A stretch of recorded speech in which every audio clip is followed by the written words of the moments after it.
The Chicago Sky are one of the worst basketball teams I've ever seen. And today, their coach literally just waved the white flag. He quit. He literally just said, Phoenix Mercury, destroy us even more than you're destroying us right now. He basically benched all of his starters not long into the third quarter, just gave up. The Pacers' 3-9 record isn't just disappointing, it ranks among the worst season starts in WNBA history. But even that didn't prepare us for the complete collapse we saw against the Phoenix Mercury. In a move that felt like total surrender, Coach Tyler Marsh benched the entire starting lineup in the third quarter, as if he'd rather be anywhere else in the world than coaching that game. Chicago Sky is more like Chicago, why are you on TV?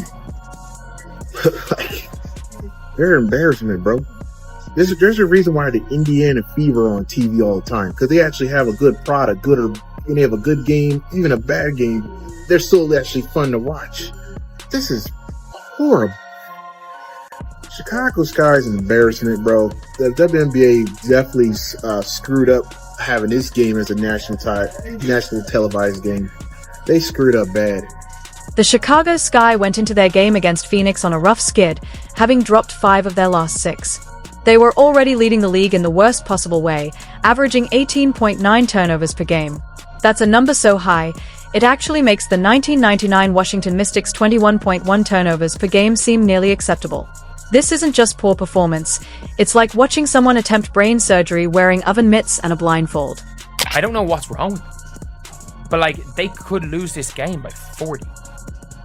Like, I don't know. I don't know what is wrong with this team. Because today it wasn't even... I don't even think that this was an effort thing. Like, I don't even think this was an effort problem. But at the end of the day, like, they're just not good. The game against Phoenix wasn't merely a loss, it was a full-blown demolition, televised in crystal clear HD. The Mercury came out aggressive, building a dominant 31-18 lead in the first quarter, capitalizing on 8 Sky turnovers that handed them 13 easy points. But the real turning point? Coach Tyler Marsh, the man brought in to revive this franchise, effectively gave up halfway through the third quarter and waved the white flag. Because in Chicago Sky fans, hell, they're ready to run Tyler Marsh's ass out. I mean, the way he's playing Angel Reese, I'm going to be real with you. I mean, the one thing she could do was rebound the ball, and he has taken that away. He has taken that away. So much for coming off a triple-double. The Phoenix Mercury were on fire, shooting 56.5% from the field and an outrageous 57.1% from beyond the arc. They kicked off the third quarter with an 11-3 run, stretching their lead to 25 points. That's when Tyler Marsh surveyed his bench like a captain ready to abandon a sinking ship. He pulled both Angel Reese and Kamilla Cardoso, sending a clear message to the basketball world. He'd rather protect his players' dignity than let them endure any more embarrassment. Yeah, I think that we got a couple players that are banged up, so we want to be mindful of minutes. I think that when the game got out of hand there midway through the third, for us there was more preservation at that point where players were almost at their limit anyway, being on the back-to-back, and so we wanted to be mindful of that. And if the game wasn't as out of hand, then maybe it would have looked different, but we got to be healthy and ready to go into Atlanta tomorrow. We got 3 games in 4 days with only on that following Tuesday, so we got to be mindful of having healthy bodies so that we can give us as good of an effort as we can going into tomorrow's game. The final score? A soul-crushing 107-86 blowout, marking the first time all season that Phoenix cracked triple digits. The Mercury drained a season-high 17 three-pointers, while the Sky coughed up the ball 21 times. Sammy Whitcomb-Malone caught fire in the second quarter, knocking down 5 threes and turning the United Center into her own personal target range. This wasn't just a basketball game. It was a brutal reminder of what happens when potential collides with reality, and reality shows up swinging a sledgehammer. Please don't forget to like the video and subscribe my channel for more awesome content. Thanks. I am here to tell you guys, man, when it comes to the Chicago Sky, No one could have predicted that this team was going to be this bad. I mean, they are horrible, bro. I mean, my goodness. If you guys haven't heard by now, the Chicago Sky has lost another damn basketball game, this time to the hands of the Phoenix Mercury. The Phoenix Mercury put BTA all over the Chicago Sky. And I'm here to tell you, Tyler Marsh is getting the focal point of the blame, bro. But to me, you have to blame the players of this damn basketball team, starting with the leader of the team. I just gotta be honest. That is Princess Barbie Angel Reese. Man, she's been trash. Just horrendous. I just gotta be honest. But maybe the hardest thing to watch in this entire debacle isn't just the losing. It's seeing Angel Reese try to spin this train wreck into something hopeful during post-game interviews. She's practically become a walking case study in cognitive dissonance, standing in front of the cameras preaching about staying focused and taking the next shot, all while shooting a career-low 31.3% from the field. Lately, her interviews have sounded like a buffet of buzzwords drenched in denial. After the Mercury blowout, she talked about capitalizing on turnovers and winning 50-50 balls, despite the fact that her team was getting out-rebounded by players half her size. Reese, supposedly a rebounding specialist, managed just 2 boards in that game. Yet she's out here acting like the rim itself has a personal vendetta against her. Angel Reese got completely exposed today, man. Y'all see how she only took 1 shot today versus the Mercury and only had 2 rebounds? This goes to show she can't get all those rebounds without taking hella shots, getting her own misses, man. You've been completely exposed today, bricklaying sloth. Completely. When you ain't taking all these shots and missing all these goddamn layups and shit, you can't get your rebounds. So your rebounds go down because no missed shots, no rebounds, man.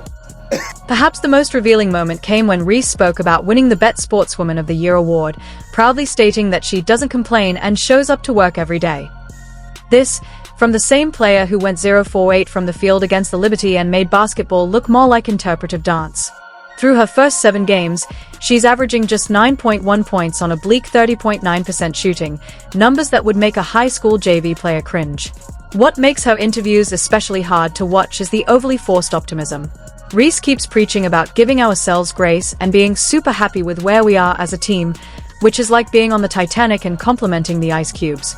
She's shooting just 28% from within 3 feet, essentially missing layups, yet she's talking about expanding her range to the mid-range.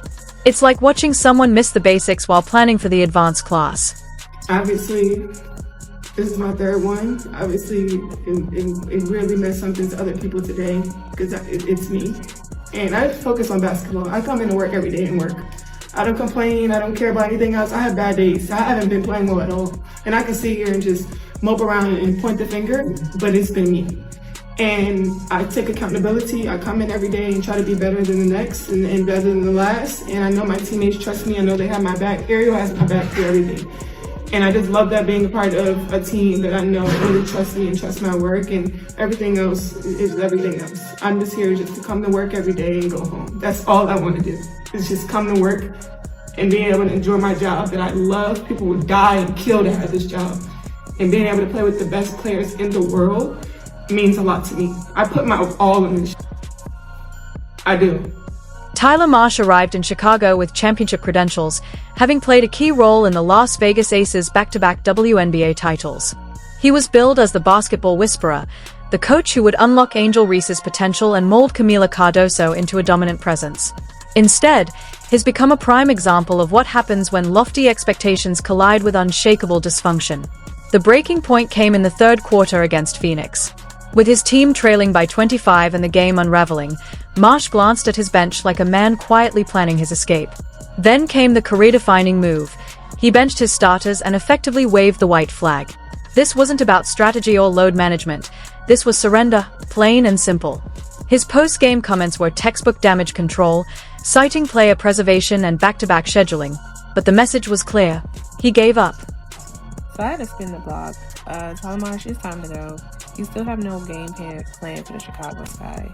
And it seems like the games where you're only running offense through Kamilla and you don't have offense at least through somebody else is no plan for that. They're getting blown out extremely bad. I don't understand it. But let's be real, anyone with functioning eyes could see what actually went down. Marsh had seen enough of the disaster unfolding on the court and chose to prioritize his players' mental well-being over the illusion of staying competitive. It was the coaching equivalent of calling your mom to leave a sleepover because the other kids were being mean. What's most troubling is that this wasn't just a one-off meltdown. Marsh has been increasingly blunt in post-game interviews, recently telling reporters, "We can't continue to beat ourselves," after his team racked up 22 turnovers against the Liberty. The coach who was brought in to mold elite talent now spends more time playing PR than calling plays, stuck in a constant cycle of explaining losses rather than celebrating wins. His remarks about the turnover issues speak volumes. "We've had more offensive possessions than the other team, but we've hurt ourselves with turnovers. A lot of that is on us." That's coach speak for, "My players are walking chaos on the court, and I'm running out of diplomatic ways to say it without losing my job." Tyler Marsh, he has to figure out how to get experience in understanding basketball. As far as the instincts of it, the right adjustments, and the flow of the game. He doesn't have a lot of experience in that aspect. And he struggles with that. And I think that's a huge problem with him. He struggles with that aspect of understanding the game, when to call timeouts, how to manage his players on the court and off the court, putting him in position to win. The Chicago Sky's 2025 season has become a full-blown disaster, not just in the standings, but in every aspect of team performance and leadership. Their 0-4 start tied a franchise low, and their 60-point differential in the first two games set a WNBA record for futility. Defensively, they've been abysmal, allowing over 94 points per game and failing to hold a single opponent under 90. Opposing teams are shooting a staggering 45.1% from three, turning every game into a highlight reel, just not for Chicago. Coach Tyler Marsh, once hailed for his championship pedigree, now looks overwhelmed and out of answers.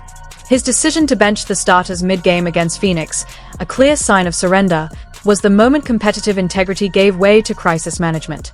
His post-game pressers have become rehearsals in damage control, blaming turnovers and poor execution while offering little sign of actual solutions. Angel Reese, meanwhile, continues to spin optimism in interviews while her game regresses. Shooting just over 30% and struggling with basic finishes, her talk of growth feels disconnected from reality. Kamilla Cardoso, despite efficient play, remains overshadowed by team dysfunction, her frustration increasingly visible. The Sky's problems run deeper than any one player or coach. This roster wasn't built to compete. Between a lack of defensive structure, sky-high turnover rates, and misplaced expectations, the team has lost its identity. Even with injuries like Courtney Vandersloot's ACL tear, good organizations adapt. The Sky have only unraveled further.